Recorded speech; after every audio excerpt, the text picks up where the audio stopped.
What is up, everybody? Fink here again with Swish 84.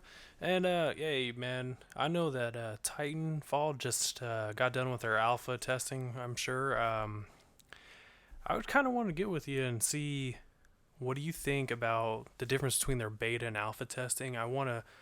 How important is that for a game that's supposed to be the multitude and the size of Titanfall, considering the maps are supposed to be gigantic to fit the mechs along with the NPCs and the 6v6? I mean, how crucial is the alpha and beta testing phases? Well, I look at it more like this is the developer Respawn's first title. I mean, this is going to be their baby, and this is going to put them on the map. I mean, granted, they've got the veterans, from Infinity Ward, but this is kind of like a make or break type situation, with this game. A lot of people are putting stock into this game. There's a lot of hype. A lot of people consider this kind of like the Call of Duty killer. I mean, Yeah, that's what I was gonna say. COD which killer. I think it's a little naive to think that, but I mean, it's going to be a heavy hitter as far as the guys that are into multiplayer, the guys that are looking for a robust gaming experience, that involves getting online, partying up with your buddies, and killing some people. But the alpha testing just recently concluded. I mean, they just took the servers down for that. And I think there was talks of an open beta, but I'm not sure if that's been confirmed or not yet. I know the guys that got Xbox Ones got the invitation to the alpha. One of our friends got it as well. And they just, concluded that. And then I think there was possibly a open beta in the works. I don't know if that was going to be just for the Xbox One or if that was also going to be for the Titanfall, 360 version as well. Well, that was the thing too. Is like, yeah, a lot of people got the alpha. I think that everybody had an Origins account plus they had the Xbone. End up getting a an alpha testing phase Yeah, I think pass. that's what it was. One of our coworkers mentioned that if you had an Origins account, that you got one. I mean, I wasn't necessarily like everybody that has one. I think if only a small select number of them were chosen. But if you had an Origins account, and then I think maybe if you had an Xbox One, but yeah, it was pretty small from what I understand. Which I thought was pretty decent. I think it's pretty good. As it being the COD killer, I do believe that at some point in time, some of these games can put up a good competition, as such as Battlefield and all.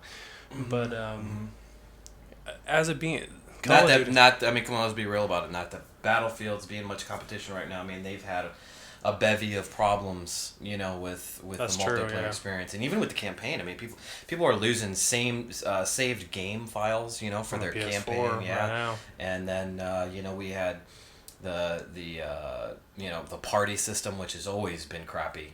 Oh, That's yeah. never been. Playing with your Anytime you friends. try to get on there and party up with people, I mean, because I like Call of Duty, but I like a bigger map. I like having some of the vehicles, and I like having a little bit slower pace of a shooter to have as an alternative.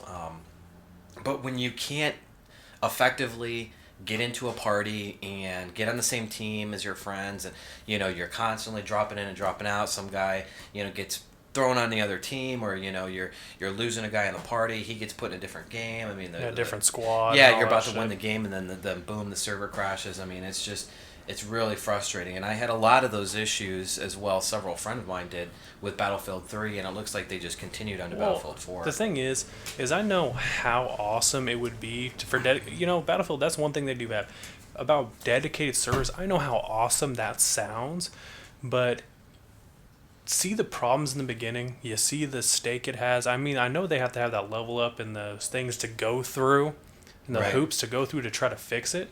But there's always that problem in the beginning. It always makes people hate it and then go to something else. And people that are not patient enough to stay. Well, look at what happened. I mean, let's look back to GTA 5. I mean, granted, that game pretty much broke every record known to man. I mean, it was incredibly successful. I mean, one of the best games of 2013, hands down. But it was plagued by several issues with the multiplayer. With First, I mean, servers. servers, yeah. I mean, you couldn't even get in. I mean, I remember being so excited, just like, oh yeah, we're gonna get in a party with all these friends, and then You get boom, home, you sad can't face. do nothing. Yeah. Yeah, and that sucked. Nobody wants to deal with that, and grant there were a lot of people that had the passion and the commitment to stick through it and kind of, you know, wait for it to get fixed and kind of be able to actually play the game. But I know a lot of people, including myself, once we beat that single player campaign, we moved on. We had other games to play, games that actually worked. Yeah. That's true.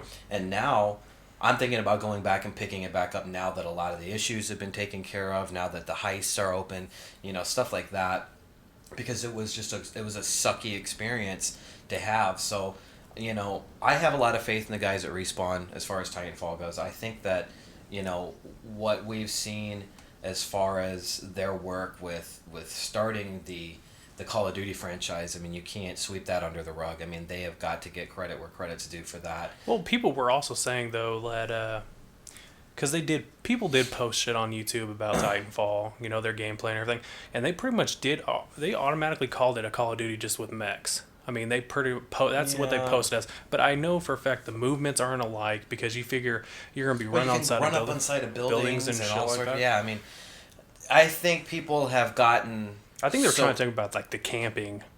Yeah, and well, I mean, look, think about it this way: like, people, I think, have gotten so accustomed to having Call of Duty as like your default First person shooter. First person, exactly. Like and in a military capacity, they're used to that military FPS experience that Call of Duty provides. And I mean, whether you love it or whether you hate it, you've got to admit Call of Duty sells games, and you've got to admit it's popular.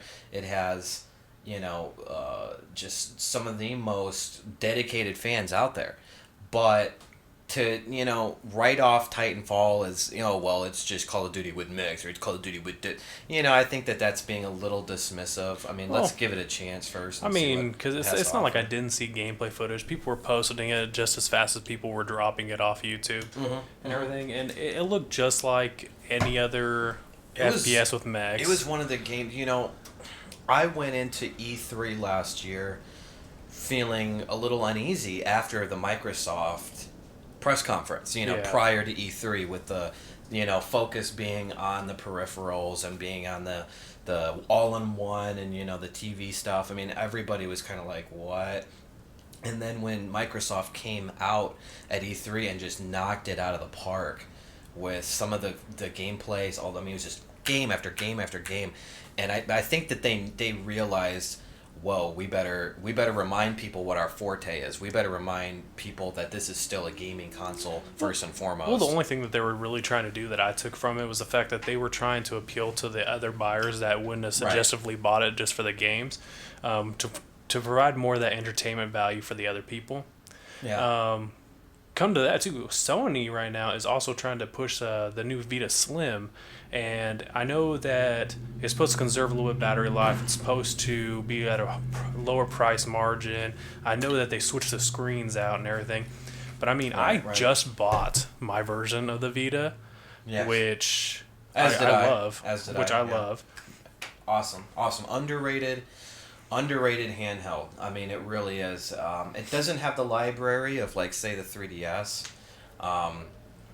It doesn't have that huge, robust library. And that's the one thing that is killing it as far as new games are concerned. Because you can go back and play all the you can go back games. And play, the PSP and all the PS1. Yeah. And that's great. And that, people forget that.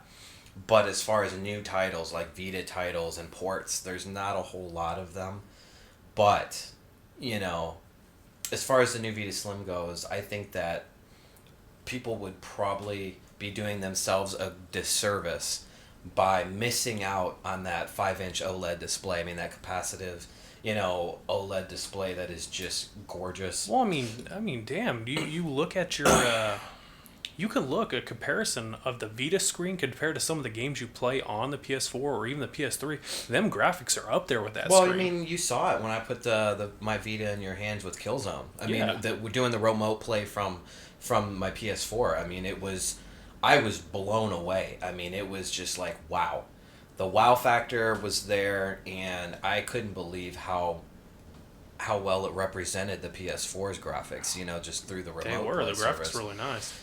Yeah, and I can understand them wanting to maybe come in at a smaller price point, something a little more conservative. Sales are kind of in the toilet right now. I mean, they are, and I can see how they might want to conserve some battery life too. I know that was another reason for swapping out the different the OLED back to the LCD, and those are legitimate concerns, and that's fine. But I think if you are a core gamer that wants to use the remote play function, you probably best bet would be to stick with the original Vita. Yeah, and you got to remember, everybody's got to remember though, is the Vita is a handheld device, and it is in that handheld race right there next to 3DS. So you got to figure they got to make that competitive edge, like a Nintendo 3DS came out with the 2DS. Oh, yeah. Nintendo did. So it was a smaller price margin if you weren't going to use the 3D effect on it.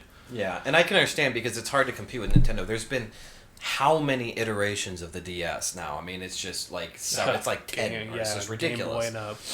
But it's nice because you give the consumer options and you give them the opportunity to find what fits them, like what suits their play style, and that's great. I personally think the XL, that's what I got from my wife. I play that.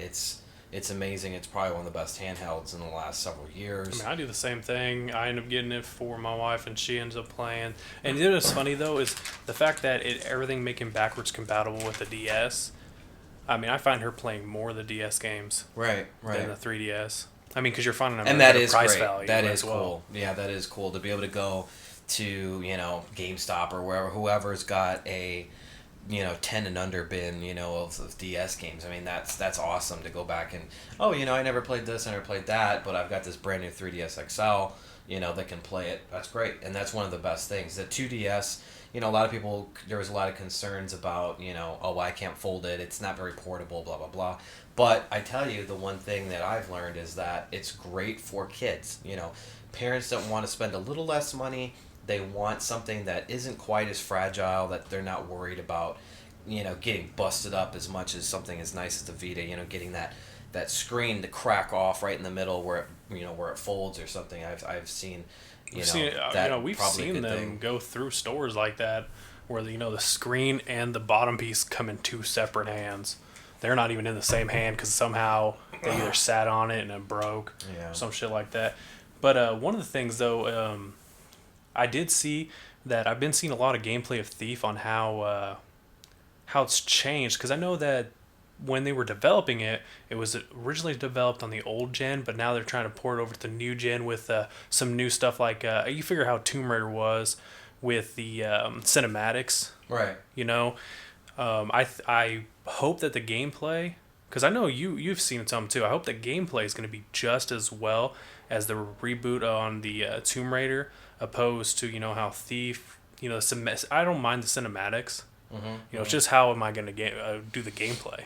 Yeah, it's going to be interesting to see the change to to first person. It's going to be interesting because they started development on that right after Human Revolution, Deus Ex came out. I mean, that's several years ago, and they were I think what I speculate, in my opinion at least, is they probably weren't expecting the next gen transition to happen maybe as fast as it did, but I think they realized in the middle of their development, oh wow, we're on the cusp of new systems, maybe we should try to push it out a little further. And that's why there has been some criticism. It doesn't look next gen, it does look next, different opinions about the graphics and the resolutions and whatnot.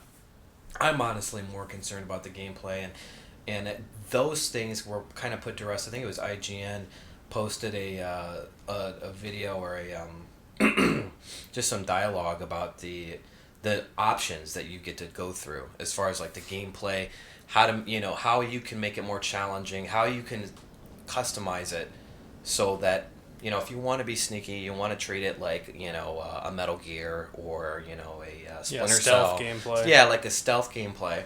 You can do that because they give you the options. Or if you want to be a little bit more aggressive, you can kind of go in and do that too. Now, I do know they nerfed a lot of the combat because, that's really not supposed to be there. It's not going to be like Dishonored where you're wielding magic and stuff. They made it to where there was, they wanted to kind of play more on the stealth. So I mean, we've seen gameplay footage where people are dying more than they're surviving in the combat situations because you were supposed to either avoid or knock out that player that you're Right. end up in confrontation with. Mm-hmm. So I mean, Yeah, I mean, it's going to be interesting to see. I have it on pre-order. I mean, I know that I plan on playing it.